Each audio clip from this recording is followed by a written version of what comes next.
அப்படின்னா நாய் ஒரு கட்டுப்பாட்டில் இருக்கிற வரலும் தான் நம்ம கொடுக்கறத சாப்பிடும்.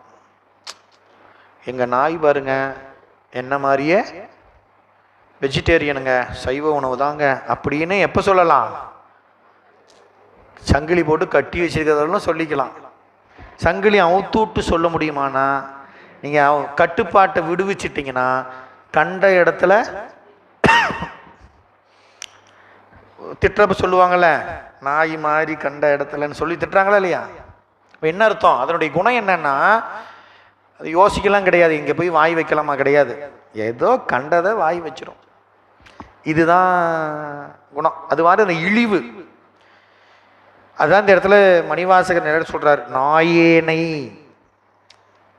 சாமி உன்னை நினைக்கிற வரலும் தான் என் அறிவு சிவசிவா சிவசிவான் இருக்கும்.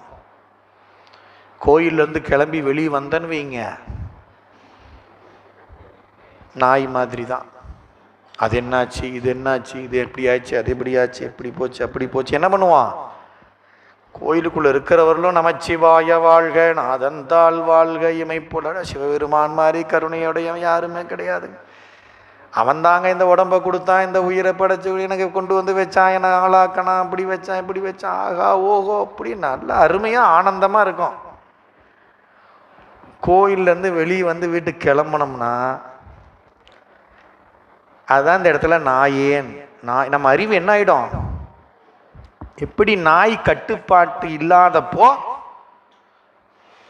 கண்டதிலெல்லாம் வாய் வைக்கிறதோ, நம்ம அறிவு என்ன பண்ணுங்க, எதை நினைக்கணுமோ அதை நினைக்காம எதெல்லாம் தேவையில்லையோ மயங்கி அதிலெல்லாம் அறிவு போய் செலுத்தும்.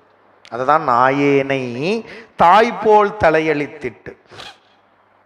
தாய்போல்னு சொல்றார் சிவபெருமான். ஏன் அப்படின்னா,